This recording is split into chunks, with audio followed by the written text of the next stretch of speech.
जय हिंद एवरीवन। आपने अक्सर देखा होगा बीपीएससी एग्जाम के अंदर बिहार के रिवर सिस्टम से हर साल क्वेश्चन पूछे जाते हैं। आज हम बिहार के रिवर सिस्टम को पढ़ने वाले हैं। काफी डिटेल में पढ़ेंगे और काफी इजीली आप इसे समझ पाएंगे बट इस वीडियो को देखने के बाद। अब देखो इस वीडियो के अंदर हम हर एक चीज पढ़ने वाले हैं जहां से बीपीएससी यूपीएससी या फिर यूपीएससी सीएपीएफ एग्जाम के अंदर क्वेश्चन पूछे जा सकते हैं। यानी कि रिवर सिस्टम बिहार के अंदर कैसे वर्क करती है, कौन सी रिवर कहाँ से ओरिजिनेट होती है, कितनी डिस्टेंस वो ट्रेवल करती है, कहाँ से वो जाकर के कहाँ पे खत्म होती है, ईच एंड एवरीथिंग जो कि आपके एग्जाम में पूछी जा सकती है उनको हम देखेंगे। अब इस क्लास के अंदर आखिर मेरा ऑब्जेक्टिव क्या है, मैं आपको क्या सिखाना चाहता हूँ उसके बारे में जरा हम बात करते हैं। देखो अगर आप इस क्लास को देखते हो तो मेरा ऑब्जेक्टिव ये है कि मैं आपको गंगा रिवर सिस्टम के बारे में अच्छे से बता पाऊं, गंगा रिवर सिस्टम को काफी अच्छे से समझा पाऊं। गंगा रिवर कहाँ से ओरिजिनेट होती है, कहाँ पे फ्लो होती है, वो कौन से 12 डिस्ट्रिक्ट हैं जहां से गंगा रिवर आगे जाती है, बढ़ती है, इस चीज के बारे में हम डिस्कस करेंगे। इसके अलावा हम बात करेंगे ड्रेनेज पैटर्न के बारे में, यानी कि बिहार के अंदर कौन सी ड्रेनेज पैटर्न हमें देखने को मिलती है, क्या वो पैटर्न डेंड्रिटिक होती है या सिर्फ टेरिल होती है, इस हर एक चीज को भी हम यहाँ पर समझेंगे। फिर इसके बाद हम पढ़ेंगे कि आखिर बिहार की ज्योग्राफी क्या है। बिहार की ज्योग्राफी के अकॉर्डिंग रिवर्स कितने टाइप की हैं उनको हम पढ़ने वाले हैं, क्योंकि अगर आपने देखा होगा तो बीपीएससी में ऐसे बहुत सारे क्वेश्चन पूछे गए हैं जहां पर आपसे वो डायरेक्टली ये पूछते हैं कि कौन सी रिवर इसमें हिमालयन रिवर है और कौन सी रिवर ऐसी है जो कि प्लेट्यू यानी कि सदर्न पार्ट में फ्लो होती है। तो हर एक चीज को हम यहाँ पर पढ़ेंगे समझेंगे जिससे कि आपको इस एग्जाम के अंदर हेल्प मिलने वाली है इस लेक्चर को देखने के बाद। इसके बाद लास्ट में जब हम इस क्लास को खत्म कर लेंगे तो आपके लिए कुछ क्वेश्चंस होंगे जिसके थ्रू आप ये समझ पाओगे कि जो चीज मैंने आपको पढ़ाई है क्या वो आपको क्लियर हुई है या नहीं हुई है। और इस टॉपिक से रिलेटेड कुछ एमसीक्यूज होंगे जिनको हम प्रैक्टिस करेंगे फॉर आवर बीपीएससी या फिर अपने यूपीएससी सीएपीएफ एग्जाम के लिए। अब यहाँ पर हम थोड़ा आगे बढ़ते हैं और समझते हैं अपने physiography and drainage pattern of Bihar के बारे में। बट उससे पहले आप एक बार इस मैप को देखो। देखो ये है आपके बिहार का मैप, है ना। बिहार के मैप में इस वाले पोर्शन को हम क्या कहते हैं, इस वाले पोर्शन को हम कहते हैं साउथ पोर्शन, यानी कि ये बिहार का आपका साउथ वाला हिस्सा है। ये जो ऊपर आप देख रहे हो ये वाला हिस्सा ये बिहार का नॉर्थ वाला हिस्सा है ना।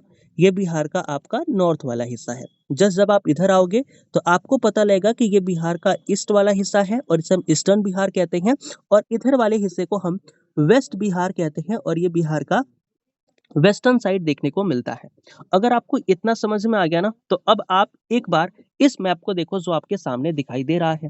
जब हम बात कर रहे हैं पैटर्न ऑफ बिहार, यानी कि बिहार के अंदर ड्रेनेज का पैटर्न कैसा है उस चीज के बारे में, तो सबसे पहले तो आपको पता लगा कि सर ये वाला हिस्सा हमारा नॉर्थ बिहार है, ये वाला हिस्सा हमारा साउथ बिहार है।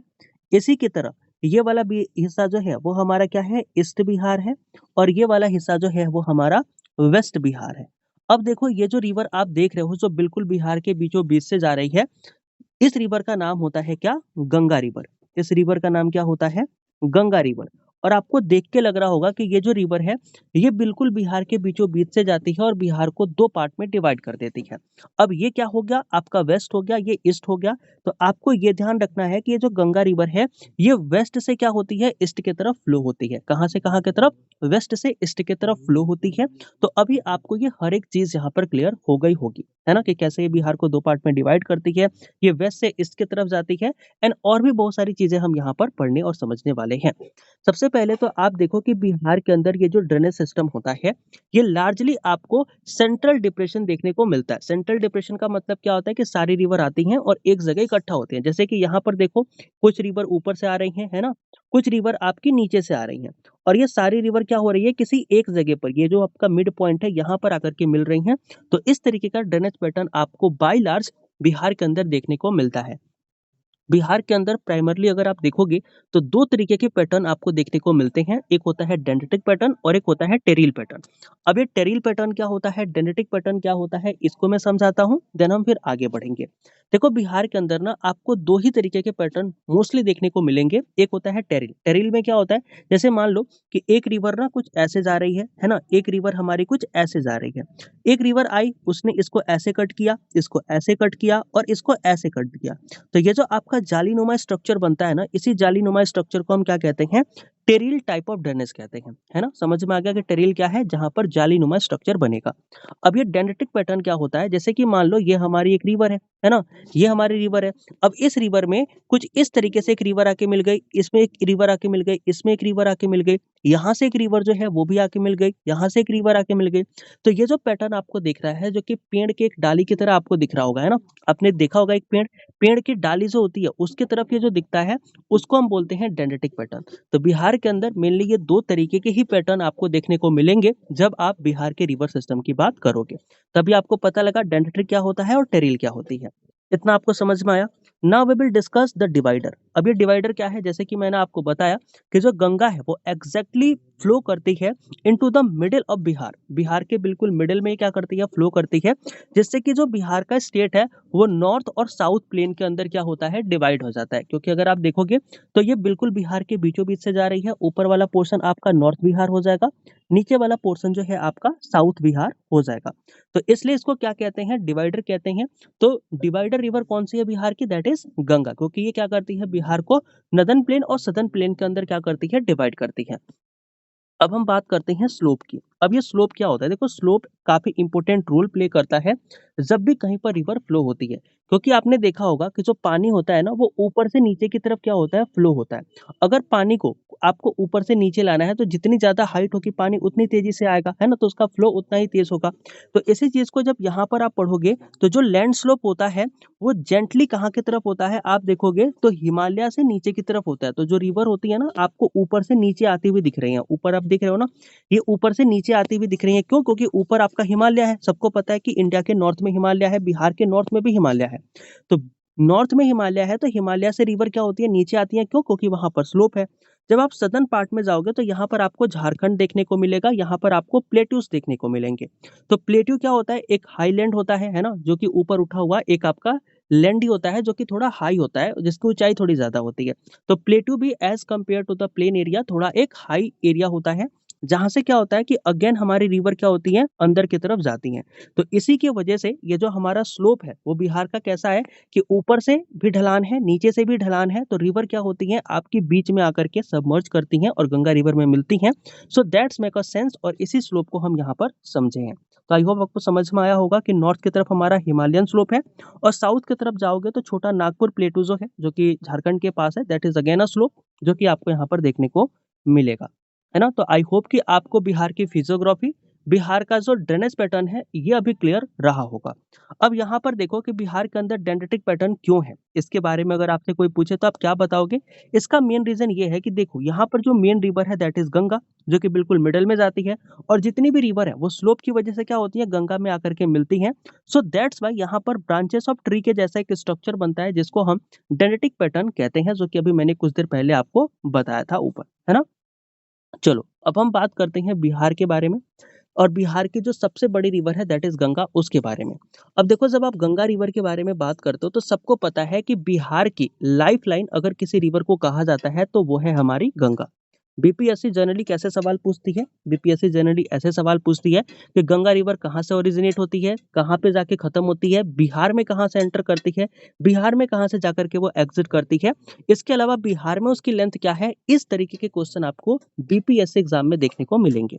तो सबसे पहले तो आप ये समझो कि जो आपकी ये गंगा रिवर है, ये कहाँ से निकलती है? तो गंगोत्री ग्लेशियर जो कहाँ पर है? उत्तराखंड के अंदर है। वहां से ये क्या होती है? ओरिजिनेट होती है। तो गंगा रिवर ओरिजिनेट्स कहाँ से होती है? तो that originate in Gangotri glacier, जो कि उत्तराखंड के अंदर है। अब देखो, ये जो गंगा रिवर है, अगेन आपसे मैंने क्या बोला कि कहाँ से ओरिजिनेट हुई, ये एक क्वेश्चन हो गया। दूसरा क्वेश्चन पूछेगा कि बिहार के अंदर गंगा रिवर जो है वो कहाँ से एंटर करती है। तो आपको ध्यान रखना है कि जो गंगा रिवर है ना, ये बिहार के अंदर एंटर करती है, और district that is Buxar. Buxar से क्या होती है? वो आपकी बिहार में आना स्टार्ट करती है, एंटर करती है। इस चीज को भी ध्यान में रखेंगे। अब यहाँ पर देखना कि ये बिहार में एंटर कर गई, तो बिहार में फिर क्या होगी? फ्लो करेगी। तो बिहार के टोटल कितने डिस्ट्रिक्ट हैं जिसमें गंगा रिवर आपकी फ्लो करती है? तो आपको पता लगेगा कि बिहार के अंदर टोटल ऐसे 12 डिस्ट्रिक्ट हैं जिनके अंदर आपकी जो गंगा रिवर है वो फ्लो करती है। और ये 12 डिस्ट्रिक्ट है कौन कौन से? एक तो आपका बक्सर हो गया, एक आपका सारण हो गया, भोजपुर हो गया, वैशाली हो गया, पटना हो गया, समस्तीपुर हो गया, बेगूसराय, लखीसराय, खगड़िया हो गया, मुंगेर हो गया, भागलपुर हो गया और कटिहार हो गया। ये हमारे बिहार के वो डिस्ट्रिक्ट हैं जहाँ से क्या होती है आपकी गंगा रिवर जो है वो फ्लो करती है और ये बिल्कुल एग्जैक्ट वेस्ट टू ईस्ट में है। तो अगर यूपीएससी में क्या होता है कई बार ना वेस्ट टू ईस्ट अरेंज करने के लिए क्वेश्चन दे देता है। तो अगर बीपीएससी में भी ऐसा क्वेश्चन देता है कि वेस्ट से ईस्ट की तरफ आप क्या करो, इन्हें अरेंज करो, तो आप यहाँ पर बता सकते हो कि बक्सर, सारण, भोजपुर, वैशाली, पटना, समस्तीपुर, बेगूसराय एंड लखीसराय, खगड़िया, मुंगेर, भागलपुर, कटिहार, इनसे होकर के क्या होती है गंगा रिवर जो है वो फ्लो करती है। अब जो गंगा रिवर है वो बिहार से बाहर भी निकलेगी, है ना, गंगा रिवर बिहार से बाहर भी निकलेगी। तो बिहार से बाहर कहाँ जाकर निकलती है, तो ध्यान रखना कि कटिहार इज अ डिस्ट्रिक्ट जो कि बिहार के अंदर पड़ता है। वहां से ये रिवर जो है वो बिहार से बाहर निकल जाती है और फिर ये कहाँ पर चली जाती है, वेस्ट बंगाल के अंदर चली जाती है। हम बिहार के लिए पढ़ रहे हैं तो हम सिर्फ इतना ही पढ़ेंगे, बाकी डिस्ट्रिक्ट बाकी स्टेट के बारे में अभी हम नहीं देखेंगे।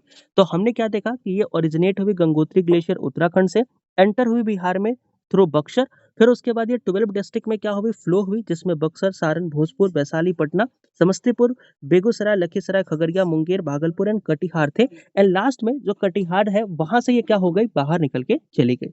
अब देखो एक क्वेश्चन आपसे क्या पूछा जा सकता है कि ये जो आपकी गंगा रिवर है इसकी टोटल लेंथ कितनी है। तो याद रखना कि 2525 किलोमीटर गंगा की लेंथ है और ये एक एग्जाम में नहीं, I appeared in multiple examination and cleared multiple examination multiple time, और उसके अंदर मैंने देखा है कि जो गंगा की लेंथ है वो कई बार पूछी गई है। तो 2525 किलोमीटर गंगा की लेंथ होती है, ये आप ध्यान रखेंगे। लेकिन आपसे क्वेश्चन क्या पूछेगा कि बिहार में इसकी लेंथ कितनी है, तो याद रखना कि 445 किलोमीटर यानी कि 445 किलोमीटर जो है वो बिहार में इसकी लेंथ होती है जब आप गंगा रिवर की बात करते हो। एक इसके बारे में एक फैक्ट और भी है गंगा रिवर के बारे में, वो ध्यान रखना कि जो पटना है, पटना हमारी वो डिस्ट्रिक्ट है जो कि सबसे ज्यादा गंगा रिवर के साथ बाउंड्री शेयर करती है। तो गंगा रिवर के साथ सबसे ज्यादा बाउंड्री शेयर कौन सा स्टेट करता है, कौन सा डिस्ट्रिक्ट करता है, दैट इज पटना। इसको भी आप ध्यान में रखना क्योंकि पटना का ज्योग्राफिकल और अगर आप एक्सटेंशन देखोगे ना तो वो कुछ इस तरीके का है ना, वो कुछ इस तरीके का है। तो इसके वजह से जो रिवर है वो इस तरीके से जाती है। तो मैक्सिमम जो एक्सटेंशन है पटना में वो आपको गंगा रिवर का देखने को मिलता है। अब इसके बाद हम बात करते हैं कि जो बिहार के अंदर रिवर आती है उसमें कुछ रिवर अभी हमने ऊपर ही देख के आया था कि कुछ रिवर नॉर्थ से आ रही हैं, कुछ रिवर साउथ से आ रही हैं। तो आखिर ये जो रिवर है ना वो कौन सी रिवर नॉर्थ से आ रही हैं, कौन सी रिवर साउथ से आ रही हैं, इनकी क्लासिफिकेशन के बारे में हम जरा देखते हैं और समझते हैं। इनकी क्लासिफिकेशन हम करेंगे नदर्न वर्सेस सदर्न रिवर का, है ना। अब यहाँ पर देखो कि जो नदर्न रिवर होती हैं उनको हम हिमालयन रिवर कहते हैं, क्यों, क्योंकि वो हिमालय से आ रही हैं। और जो सदर्न रिवर है इनको हम पेनिनसुलर रिवर कहते हैं, क्यों, क्योंकि ये प्लेट्यू से आ रही हैं, पेनिनसुला से आ रही हैं, है ना। अब यहाँ पर सबसे पहले हम बात करते हैं कि इनके फीचर्स क्या क्या हैं। देखो इनके फीचर में सबसे पहला फीचर हमारा आता है सोर्सेस का, है ना। तो जो ये हमारी नदर्न रिवर्स है, जो हिमालयन रिवर्स है, इनका सोर्स कहाँ से है। तो याद रखना कि ये जो हमारी नदर्न रिवर्स है, जो हिमालयन रिवर्स है, मेनली ये कहाँ से निकलती हैं, हिमालय से निकलती हैं। और अगर आप पर्टिकुलर लोकेशन की बात करोगे तो नेपाल और तिब्बत जो हमारी कंट्री है वहां से जो रिवर है वो बिहार के अंदर एंटर करती है। जब आप बात करते हो सदर्न रिवर्स की तो इनका सोर्स कहाँ से है, तो आपको पता लगेगा कि ये जो हमारी रिवर्स है ये छोटा नागपुर प्लेटू विंध्यान रेंज से होकर के क्या होती है बिहार के अंदर एंटर करती हैं। अब जब हम बात करते हैं नेचर की, तो नेचर कैसा होता है, याद रखना कि जो नदर्न रिवर है यानी कि जो रिवर आपकी नदर्न साइड से आ रही हैं उनका नेचर कैसा होता है, तो आपको पता लगेगा कि देखो ये पेरिनियल होती हैं। पेरिनियल का मतलब ये साल भर बहती रहती हैं, ये कभी सूखती नहीं है ना। क्यों नहीं सूखती, क्योंकि इनमें जो वाटर होता है ना वो ऑल ईयर आपको देखने को मिलेगा, क्योंकि वहां पर ग्लेशियर है, ग्लेशियर मेल्ट होता है, मेल्ट होने से पानी बनता है, पानी जो है वो साल भर इन नदियों में रहता है। तो ये इसकी एक विशेषता है। जब आप बात करते हो तो पेनिनसुलर रिवर ऐसी नहीं होती हैं। पेनिनसुलर रिवर कैसी होती हैं, सीजनल होती हैं, रेनफेड होती हैं। जब भी बारिश होती है तो इन नदियों में भर भर के पानी आता है, लेकिन जैसे ही गर्मी का मौसम आता है ये जो आपकी सदर्न रिवर है जिन्हें हम पेनिनसुलर रिवर कहते हैं बिहार की, ये सूख जाती हैं। तभी पता लगा हिमालयन रिवर में क्या था कि ये रिवर जो है वो साल भर पानी रखती है, लेकिन जो आपकी सदर्न रिवर है, पेनिनसुलर रिवर है, ये साल भर पानी नहीं रखती है। जब हम बात करते हैं फ्लो एंड एज की तो आपको ये भी पता लगेगा कि जो नदर्न रिवर है ना, ये यूथफुल स्टेज में होती है, मतलब कि क्योंकि पानी इसमें है तो पानी का बहाव भी बहुत तेज होगा। इसको हम बोलते हैं यूथफुल स्टेज। तो ये बहुत तेजी के साथ फ्लो होती हैं और अपने जो कोर्स होते हैं, अपना जो रास्ता होता है वो फ्रिक्वेंटली बदलती रहती हैं। मतलब कभी इस रास्ते से जा रही हैं तो पानी का बहाव कभी तेज हुआ तो इन्होंने रास्ता चेंज करके इधर से जाना स्टार्ट कर दिया। तो इस तरीके की चीजें यानी कि जो शिफ्टिंग कोर्सेस हैं, फास्ट फ्लो है, यूथफुल स्टेज है, ये सब चीजें आपको देखने को मिलेंगी इन द नदर्न रिवर। जब आप बात करते हो सदर्न रिवर की तो आपको पता लगेगा कि ये मैच्योर स्टेज में होती हैं। ये स्टेबल कोर्स बनाते हैं, मतलब कि इनमें पानी उतना ज्यादा होता नहीं है। एक ही बार बारिश हुई, एक ही बार पानी हुआ, तो जो इन्होंने रास्ता पकड़ा वही रास्ता ये पूरे जिंदगी साल भर क्या होंगे पकड़ के चलेंगे। ये फ्रिक्वेंटली अपने कोर्सेज को, अपने पाथ को, अपने रास्ते को चेंज नहीं करते हैं। फिर हमारे पास आता है डिजास्टर इम्पैक्ट। अब देखो डिजास्टर का इम्पैक्ट क्या है। अब अगर ये मान लो जो नदर्न रिवर है, हिमालयन रिवर है, ये बार बार अपने रास्ते को चेंज कर रहे हैं, तो इससे क्या होगा कि बहुत ज्यादा फ्लड आएगा। क्योंकि मान लो अभी लोग जो हैं वो इधर किनारों पे रह रहे हैं, क्योंकि लोग रहते कहाँ पे हैं, नदी के किनारों पे ही रहते हैं मोस्टली, है ना। तो नदी कहाँ से बह रही है, नदी बिल्कुल यहाँ से बह रही है और लोग इसके किनारों पे रह रहे हैं। कल को पानी बहुत ज्यादा आया, नदी ने अपना रास्ता चेंज किया और इनके घर से होते हुए बहने लगी। तो अब क्या हुआ कि बाढ़ आ गई और बाढ़ की वजह से इनका जो घर हो गया वो डिस्प्लेस हो गया, मतलब कि हट गया, एक जगह से दूसरे जगह चला गया। तो सेम इसी तरीके की चीज ना आपको यहाँ पर देखने को मिलेगी कि जो आपकी ये नदर्न रिवर है, हिमालयन रिवर है, इनकी वजह से फ्लड बहुत तेज आता है। मैसिव सिल्ट डिपॉजिट यानी कि सिल्ट का डिपोजिशन भी बहुत ज्यादा करते हैं। लेकिन सदर्न रिवर है ऐसा इनमें नहीं होता है। फ्लड केवल तभी आता है जब मानसून होता है और मानसून के बाद इसमें फ्लड वगैरह का कोई चांस नहीं होता है, क्योंकि ये सूखी जाती है। अब जो कि आपके एग्जाम में क्वेश्चन पूछा गया था, आप देख भी पाओगे, इधर लिखा भी हुआ है कि 67th बीपीएससी प्रीलिम्स के अंदर एक क्वेश्चन पूछा गया था कि आपको ये बताना है कि कौन सा हिमालयन रिवर है और कौन सा हिमालयन रिवर नहीं है। तो इसके लिए आप इस चीज को ध्यान रखना कि जो घाघरा हो गया, गंडक हो गया, कोसी हो गया, बागमती हो गया, महानंदा हो गया, ये वो रिवर हैं जो कि आपके नदर्न रिवर के अंदर काउंट होते हैं। जो सोन हो गया, पुनपुन हो गया, फल्गु हो गया और इसके अलावा कर्मनासा हो गया, किओल हो गया, ये आपके क्या होते हैं, सदर्न रिवर होते हैं। आई होप आपको नदर्न रिवर, सदर्न रिवर के बीच में डिफरेंसेस पता लगे होंगे और आपको अच्छे से ये चीज समझ में आई होगी। Now we will move on to the northern rivers. अब हम बात करने वाले हैं नदर्न रिवर्स के बारे में, यानी कि जो हमारे बिहार के नॉर्थ में रिवर बहती हैं उनको जरा हम देखने वाले हैं। अभी देखो नॉर्थ में जो रिवर बहती हैं वो सारी के सारी हिमालय से आती हैं, इतना तो आपको पता है। उनके बारे में, उनके कैरेक्टरिस्टिक के बारे में आपको पता है कि साल भर बहती हैं, कोर्सेज को शिफ्ट करती हैं, फ्लड फ्रिक्वेंटली लेकर के आती हैं। ये सब चीजें हमने देख ली। अब इनके अंदर कौन कौन सी रिवर हैं जो आपको देखने को मिलेंगी, उनके बारे में देखेंगे, उनके क्या कैरेक्टरिस्टिक है उसको समझेंगे, जिससे कि आपको ये चीज हमेशा के लिए याद रह जाए। सबसे पहले तो हम बात करेंगे अपने एक रिवर की, दैट इज घाघरा। याद रखना कि जो घाघरा रिवर है इसको हम क्या कहते हैं, सरयू रिवर भी कहते हैं, है ना। तो ये जो घाघरा रिवर है इसको हम सरयू रिवर भी कहते हैं। अब ये जो आपकी घाघरा रिवर है ये कहाँ से ओरिजिनेट होती है, तो याद रखना ये तिब्बत नेपाल से क्या होती है, ओरिजिनेट होती है। ये एंट्री कहाँ से करती है, क्योंकि ये तिब्बत में ओरिजिनेट हो रही है तो बिहार में कहाँ से आएगी। तो याद रखना कि बिहार के अंदर जो छपरा डिस्ट्रिक्ट है उसके अंदर सारण एक जगह है ना। तो सारण से क्या होती है, ये बिहार के अंदर एंटर करती है। अब इसका स्पेशल फैक्ट क्या है, इसका स्पेशल फैक्ट ये है कि ये ना नेचुरल बॉर्डर बनाती है यूपी और बिहार के बीच में। क्यों बनाती है, क्योंकि अगर आप देखोगे ना ऊपर एक मैप लगा हुआ था, हालांकि यहाँ पे इतना क्लियर है नहीं, लेकिन अगर आप ध्यान से देखोगे तो ये जो आपकी रिवर है जिसको आप सरयू रिवर कह रहे हो, ये ऐसे ना यूपी की तरफ से होती हुई आती है, बिहार में एंटर करती है। तो ये क्या करती है, एक नेचुरल बाउंड्री बना लेती है यूपी और बिहार के बीच में, है ना। तो घाघरा जिसे हम सरयू रिवर कहते हैं, याद रखना तिब्बत से निकलती है, सारण से बिहार में आती है और ये नेचुरल बॉर्डर बनाती है यूपी और बिहार के बीच में। अब देखो इस रिवर को ना और भी बहुत सारे नामों से जानते हैं और क्या पता इनके नाम आपके एग्जाम में पूछ ले जाए। तो इसका नाम और भी है, जैसे कि रामप्रिया हो गया, देविका हो गया, ये भी हमारे इसी के नाम होते हैं जब आप बात करते हो घाघरा रिवर की। घाघरा जिसे हम सरयू कहते हैं, सरयू के अलावा इसे हम रामप्रिया, देविका भी कहते हैं। ये तिब्बत नेपाल से होकर के निकलती है, सारण से ये बिहार में एंटर करती है और ये यूपी और बिहार के ऊपर एक नेचुरल बॉर्डर भी क्रिएट करती है। इसके बाद हम बात करते हैं गंडक रिवर की, है ना, किसकी, गंडक रिवर की। अब देखो गंडक रिवर के बारे में आपको क्या पता लगेगा उस चीज को जरा हम समझते हैं। देखो ये जो हमारी गंडक रिवर है ना, ये कहाँ से ओरिजिनेट होती है, तो जो अन्नपूर्णा रेंज है कहाँ पर, नेपाल के अंदर, तो नेपाल से ये ओरिजिनेट हो रही है। ये वेस्ट चंपारण जो आपका जिला है, वेस्ट चंपारण, वहां से ये क्या होती है, एंटर करती है इन बिहार। और वो पर्टिकुलर जगह कौन सा है, तो दैट इज भैंसालोटन, है ना। तो भैंसालोटन एक पर्टिकुलर जगह है जहां से ये गंडक रिवर क्या करती है, बिहार के वेस्ट चंपारण में एंटर करती है। इसके बारे में एक फैक्ट है और वो हमें क्या ध्यान रखना है कि ये जो हमारी गंडक रिवर है, ये लॉन्गेस्ट बाउंड्री बनाती है यूपी और बिहार के बीच में। तो यूपी और बिहार के बीच में ऐसी कौन सी रिवर है जो कि सबसे बड़ी बाउंड्री बनाती है? That is Gandak river. 120 kilometre की ये बाउंड्री हमें देखने को मिलती है। इस गंडक रिवर के और भी बहुत सारे नाम हैं, जैसे कि नारायणी हो गया, सदितराना हो गया, सालिग्रामी हो गया। इस रिवर को हम कहते हैं, तो नारायणी रिवर हो गया, सदितराना हो गया या फिर सालिग्रामी रिवर हो गया, इन सभी को हम कहते हैं क्या? गंडक रिवर, क्योंकि गंडक रिवर के ये सारे नाम हैं। इसके बाद हमारे पास आती है बूढ़ी गंडक, है ना? एक और हमारे पास रिवर है, दैट इज बूढ़ी गंडक। और इस बूढ़ी गंडक के बारे में जरा हम समझते हैं। देखो, बूढ़ी गंडक जो है ना, ये सोमेश्वर हिल से क्या होती है? ओरिजिनेट होती है नियर द वेस्ट चंपारण, जो कि बिहार के अंदर ही है। ये क्या होती है? याद रखना कि फास्टेस्ट फ्लोइंग रिवर है in the north Bihar.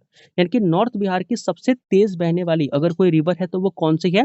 That is बूढ़ी गंडक। इस चीज को हम ध्यान रखेंगे, जो कि वेस्ट चंपारण बिहार के अंदर सोमेश्वर हिल से क्या होती है? ओरिजिनेट होती है। याद रखना कि ये एक ऐसी रिवर है ना, जो बिहार के अंदर ही ओरिजिनेट होती है, नेपाल में ओरिजिनेट नहीं होती है। तो क्वेश्चन क्या पूछेगा कि बिहार के अंदर ओरिजिनेट होने वाली रिवर का नाम बताओ। दैट इज बूढ़ी गंडक, ये बिहार के अंदर ही ओरिजिनेट होती है। और इसे हम और भी नाम से जानते हैं, जैसे कि सिकरहा हो गया। इसके अलावा और भी बहुत सारे इसके नाम हैं। तो सिकरहाना जो है वो भी इसका नाम है, जिसको हम कहते हैं बूढ़ी गंडक। अगेन आपको मैं रिपीट कर देता हूँ जिससे कि याद हो जाए। सबसे पहले हमने बात करी घाघरा की। घाघरा को सरयू, रामप्रिया या देविका भी कहते हैं। तिब्बत नेपाल से निकलती है, सारण से एंटर करती है, यूपी बिहार के बीच में बॉर्डर बनाती है। गंडक की बात करते हैं तो अन्नपूर्णा रेंज नेपाल से निकलती है, भैंसालोटन में एंटर करती है, जो कि वेस्ट चंपारण के अंदर है। लॉन्गेस्ट बाउंड्री बनाती है 120 किलोमीटर का between the UP and Bihar. Other name इसके हैं नारायणी, सदित्राना और सालिग्रामी। बूढ़ी गंडक के नाम है सिकरहा और ये निकलती है वेस्ट चंपारण से। ओनली रिवर जो कि बिहार में ओरिजिनेट होती है, फास्टेस्ट फ्लोइंग रिवर है, दैट इज बूढ़ी गंडक। आगे बढ़ते हैं और अब हम बात करते हैं नदन रिवर, जो कि ईस्टर्न फ्लैंक हमें देखने को मिलता है। अब यहाँ पर देखो, नदन रिवर की ही बात हो रही है और उसके अंदर एक रिवर हमें देखने को मिलेगा जिससे हम काफी ज्यादा चीर परिचित होते हैं, और ये कई बार हमारे सीएपीएफ, सीडीएस या फिर अलग अलग एग्जाम के अंदर यूपीएससी ने भी कई बार इसे पूछा है। बीपीएससी ने तो पूछा ही है। अब देखो, यहाँ पर हमें पता लगेगा ओरिजिन के बारे में कि जो यहाँ पर की सोन रिवर है, कोसी रिवर है, ये कहाँ से ओरिजिनेट होती है। अगर हम कोसी रिवर की बात कर रहे हैं तो सबसे पहले तो हमें ध्यान ये देना है कि जो कोसी रिवर है, ये नेपाल से ओरिजिनेट होती है ना? नेपाल में कहाँ से? तो जो गोसाई नाथम है वहां से ये ओरिजिनेट होती है। इसको हम क्या कहते हैं? सप्तकोसकी कहते हैं, क्योंकि इसके अंदर आपको 7 स्ट्रीम देखने को मिलती हैं। तो जो आपकी कोसी रिवर है, इसको हम सप्तकोसकी भी कहते हैं, क्योंकि इसके अंदर 7 स्ट्रीम देखने को मिलती है, नेपाल से ओरिजिनेट होती है। बिहार में ये कहाँ से एंटर करती है? तो बिहार का एक जिला है, दैट इज सुपौल। सुपौल से क्या करती है? बिहार में एंटर करती है। इसको हम सोरो ऑफ बिहार भी कहते हैं। इस रिवर को हम क्या कहते हैं? सोरो ऑफ बिहार कहते हैं। क्यों कहते हैं? क्योंकि इसके अंदर मेंडरिंग बहुत ज्यादा देखने को मिलता है। मेंडरिंग क्या होती है? जैसे कि रिवर मान लो ऐसे चल रही थी तो उसको ऐसे चलना चाहिए था, लेकिन ये रिवर क्या हो गई? कभी ऐसे चल रही है, कभी ऐसे चल रही है, कभी ऐसे चल रही है, कभी ऐसे चल रही है। तो इसके वजह से क्या होता है कि जो इसका फ्लो होता है वो अलग अलग होता है, जिसके वजह से बिहार में अलग अलग जगहों पर हर साल आपको फ्लड देखने को मिलते हैं। So that is the reason जिसके वजह से इसे हम सोरो ऑफ बिहार भी कहते हैं। याद रखना कि इसके जो मियंडरिंग कोर्सेस है वो लगातार शिफ्ट होते रहते हैं, और 112 किलोमीटर वेस्ट वर्ड ये क्या होते हैं? शिफ्ट होते हैं। और आपको ये लगभग 200 साल से देखने को मिलेगा कि इस तरीके से ये होते आ रहे हैं। इसके वजह से बिहार में बहुत ज्यादा बाढ़ आते हैं, जिसकी वजह से इस कोसी रिवर को हम सोरो ऑफ बिहार भी कहते हैं। अब कोसी रिवर के अलावा हमारे पास एक और रिवर है, दैट इज कमला रिवर। अब देखो, इसे हम कमला रिवर कहते हैं या फिर कमला बलान रिवर कहते हैं, इस चीज को जरा हम समझते हैं। कमला बलान या कमला रिवर जो है, ये महाभारत रेंज नेपाल से क्या होती है? ओरिजिनेट होती है। इसे हम बड़ा ही पवित्र रिवर जो है वो हम मानते हैं। ठीक है, इसको हम क्या कहते हैं? एक बड़ा ही पवित्र रिवर मानते हैं, और ये जाकर के मिथिला रीजन के अंदर गंगा से मिल जाती है ना? इसका फीचर ये है कि जो कमला बैराज है वो इस रिवर के ऊपर बना है, जयानगर के अंदर। तो आपसे ये भी क्वेश्चन कई बार पूछा गया ना, एक बार देखना 69th या 67th बीपीएससी में एक ऐसा क्वेश्चन आया था जिसमें पूछा गया था कि कौन सा बैराज किस रिवर पर है। तो ये जो कमला बैराज है, याद रखना, ये कमला रिवर के ऊपर है, जो कि जयानगर के अंदर है। और इस रिवर को हम काफी पवित्र रिवर कहते हैं, और ये महाभारत रेंज नेपाल से निकलती है। इसके बाद से हम बात करते हैं महानंदा रिवर के बारे में, है ना? अब देखो जो महानंदा रिवर है, ये कहाँ से ओरिजिनेट होती है? ये आपकी दार्जिलिंग से ओरिजिनेट होती है। दार्जिलिंग कहाँ पे है? वेस्ट बंगाल के अंदर। तो जो वेस्ट बंगाल दार्जिलिंग है, वहाँ पर ये आपकी महानंदा जो रिवर है वो ओरिजिनेट होती है। ये बिहार की सबसे ईस्टर्न मोस्ट रिवर है। देखो इसके बारे में फैक्ट क्या आ गया? ये बिहार की सबसे ईस्टर्न मोस्ट यानी कि बिहार के सबसे ईस्ट में अगर कोई रिवर है, तो दैट इज़ महानंदा रिवर। याद रखना कि ये जो रिवर है ना, ये आपके किशनगंज, पूर्णिया, कटिहार इन सभी से होकर के क्या होती है? फ्लो होती है। और आपसे एक ही क्वेश्चन यहाँ से पूछा जाएगा महानंदा के बारे में कि वो क्या है? तो ईस्टर्न मोस्ट रिवर है, ये आपको ध्यान में रखना है। अब हम बात करते हैं, ये तो थे हमारे नॉर्थ वाले रिवर जो बिहार के नॉर्थ में फ्लो होते हैं। अब हम बात कर रहे हैं बिहार के साउथ में फ्लो होने वाले कुछ मेजर रिवर के बारे में। यहाँ पर आपको पता लगेगा कि बिहार के साउथ में जो सबसे पहली मेजर रिवर हमें देखने को मिलेगी दैट इज सोन रिवर। जो सोन रिवर है ये आपके एमपी यानी कि मध्य प्रदेश के अमरकंटक से ओरिजिनेट होती है। ये रोहतास से क्या होती है? बिहार के अंदर एंटर करती है। ये आपकी सबसे बड़ी सदर्न ट्रिब्यूटरी होती है और इसके नाम को देखोगे तो सोन रिवर का और भी बहुत सारे नाम हैं, जैसे कि हिरनवा और इसके अलावा सोनभद्र। तो जो सोनभद्र हो गया, हिरनवा हो गया, ये सोन रिवर के ही नाम है। सोन रिवर आपकी अमरकंटक एमपी से निकलती है। ये एंटर करती है रोहतास से बिहार के अंदर और ये सबसे बड़ी सदर्न ट्रिब्यूटरी हमारी होती है। इसके अलावा हम बात करते हैं एक और रिवर की दैट इज कर्मनासा रिवर। अब ये जो आपकी कर्मनासा रिवर है, ध्यान रखना, ये आपकी विंध्यान रेंज से निकलती है। कहाँ से निकल रही है? विंध्यान रेंज से। विंध्यान रेंज में कहाँ से? तो कैमूर रेंज। तो जो आपकी विंध्याल सिस्टम है, उस विंध्याल सिस्टम के अंदर जो आपकी कैमूर रेंज है, वहां से एक कर्मनासा रिवर निकलती है। ये अगेन यूपी और बिहार के बीच में क्या होती है? बॉर्डर बनाती है। अभी हमने दो रिवर देखा था ना, जो यूपी और बिहार के बीच में बॉर्डर बना रही थी। एक हमारी कौन सी थी? गंडक रिवर थी, एक हमारी सरयू रिवर थी। इसके अलावा आप देखोगे तो यहाँ पर जो आपकी एक कर्मनासा रिवर है, ये भी क्या करती है? बिहार और यूपी के बीच में बॉर्डर बनाती है। माइथोलॉजिकली इसे हम क्या कहते हैं? इम्प्योर रिवर कहते हैं। अभी एक रिवर आपने ऊपर देखी थी ना, ये देखो, यहाँ पर मैंने क्या बताया था कि जो आपकी कमला रिवर है, ये होली रिवर है यानी कि पवित्र रिवर है। लेकिन ऐसे ही अगर आप देखोगे तो कर्मनासा को ना हम इम्प्योर रिवर कहते हैं, मतलब कि इसे हम अपवित्र नदी भी कहते हैं। इसके बाद हमारी आती है पुनपुन रिवर। अब ये जो पुनपुन रिवर है, इसके बारे में ध्यान रखना। ये जो पुनपुन रिवर है, ये छोटा नागपुर प्लेटू झारखंड से क्या होती है? ओरिजिनेट होती है। और इसको हम अगर पर्टिकुलरली देखें तो पलामू डिस्ट्रिक्ट जो है, वहां से ये रिवर जो है वो निकलती है। ये हाईली रेनफेड वाटर होती है, यानी कि जब बारिश होता है तो इसके अंदर बहुत सारा पानी आता है। और ड्यूरिंग मानसून आपको ये बहुत ज्यादा पानी देखने को मिलेगी। और इसमें वाटर लॉगिंग भी देखने को हमें मिलता है इन पटना ड्यूरिंग द मानसून। फिर हम बात करते हैं फल्गु रिवर की। तो फल्गु रिवर आपकी क्या होती है? इसके बारे में ध्यान रखना कि ये जो आपकी रिवर है, ये ओरिजिनेट होती है। कहाँ से ओरिजिनेट होती है? तो जब निरंजना और मोहामे स्ट्रीम आपस में मिलती हैं, तो उनके वजह से बनता है ये फल्गु रिवर। इसका भी काफी ज्यादा इंपॉर्टेंस है, खास करके अगर आप देखोगे तो जो हिंदूज होते हैं, हिंदूज उनके लिए काफी ज्यादा होली रिवर है। और खास करके जो बुद्धिस्ट है उनके लिए भी काफी ज्यादा बोल सकते हो कि पवित्र रिवर है। क्यों? क्योंकि जो फल्गु रिवर है, इसी के किनारे आपका एक सिटी है दैट इज गया, है ना? तो गया के अंदर हिंदू क्या करते हैं? पिंडदान के लिए जाते हैं। और गया के अंदर जो बोध गया है, वहां पर बुद्ध भगवान को भी क्या हुआ था? ज्ञान की प्राप्ति वगैरह हुई थी। तो इसके वजह से ये जो आपका रिवर है, वो बुद्धिस्ट के लिए और हिंदू के लिए, दोनों के लिए ही पवित्र है। वर्ल्ड फेमस फेयर यहाँ पर आपको देखने को मिलता है कब? जब पितृपक्ष का मेला चलता है तब। तो जो पितृपक्ष का मेला चलता है, जहाँ पर पिंडदान किया जाता है गया के अंदर, तो वहां पर इस फल्गु रिवर के ऊपर एक बहुत बड़ा मेला लगता है, जो कि दुनिया का एक बड़ा ही फेमस मेला है। और इस चीज को हम फल्गु रिवर के ही ऊपर देखते हैं, है ना? तो फल्गु रिवर कहाँ पर है? गया के अंदर है। ओरिजिनेट कहाँ से हो रही है? जब निरंजना और मोहाने स्ट्रीम आपस में मिलते हैं। और ये हिंदू और बुद्धिस्ट दोनों के लिए क्या होते हैं? आपके होली यानी कि पवित्र रिवर आपकी कहलाती है। अब हम बात करते हैं, ये तो हमारे रिवर हो गए कि कौन-कौन से साउथ के थे, कौन-कौन से नॉर्थ के थे। इतना ही इम्पोर्टेंट है, इससे ज़्यादा आपसे पूछेगा भी नहीं, है ना? कुछ चीज़ें और भी वो पूछ सकते हैं, उनके बारे में ज़रा हम देखते हैं। देखो यहाँ पर कुछ हम स्पेशल कैरेक्टरिस्टिक की बात करेंगे, जो एनवायरनमेंट एंड इकोलॉजी से जोड़ करके कई बार आपके एग्जाम में क्वेश्चन पूछ लिया जाता है। जहाँ पर ज्योग्राफी भी काम आती है, इकोलॉजी भी काम आती है, तो उस चीज़ को ज़रा हम देखते हैं। अगर आप देखोगे तो 67th बीपीएससी या 69th बीपीएससी के अंदर त्रिवेणी कनाल के बारे में क्वेश्चन पूछा गया था, है ना? तो याद रखना कि जो त्रिवेणी कनाल है, ये आपके गंडक रिवर के ऊपर देखने को मिलती है। कहाँ पर? भैंसालोटन के अंदर। तो भैंसालोटन के अंदर आपको एक पुल देखने को मिलेगा। पुल नहीं होगा, बेसिकली वो कनाल होगा, जहाँ पर आपको क्या होगा कि एक त्रिवेणी कनाल के नाम से इसे जाना जाता है, भैंसालोटन के अंदर है। इसके ऊपर अगर देखोगे तो ये इम्पोर्टेंट क्यों है? इरिगेशन प्रोजेक्ट के लिए काफ़ी ज़्यादा इम्पोर्टेंट है और ये यूपी, बिहार और नेपाल इन सभी के साथ क्या करता है, कहीं न कहीं इरिगेशन प्रोजेक्ट को बढ़ावा देने के लिए ये जो आपका कनाल है वो काफ़ी ज़्यादा इम्पोर्टेंट रोल प्ले करता है। तो आपसे एग्ज़ाम में क्या पूछा गया था अभी मैं क्वेश्चन दिखाऊँगा, देन यू विल अंडरस्टैंड कि कितना ईज़ी क्वेश्चन था ये। बट हाँ, आपको समझना ज़रूर चाहिए कि त्रिवेणी कनाल जो है, ये आपके गंडक रिवर के ऊपर है और इसे आप नहीं भूल सकते हैं। फिर इसके बाद हम बात करते हैं वाल्मीकि नेशनल पार्क की। देखो बिहार के अंदर ना सिर्फ एक ही नेशनल पार्क है, that is Valmiki national park. तो ये बिहार का इकलौता नेशनल पार्क है और टाइगर रिज़र्व भी है। अब इसके अंदर से कौन-सी रिवर फ्लो होती है, ये क्वेश्चन पूछा जा सकता है, तो दैट इज़ गंडक रिवर।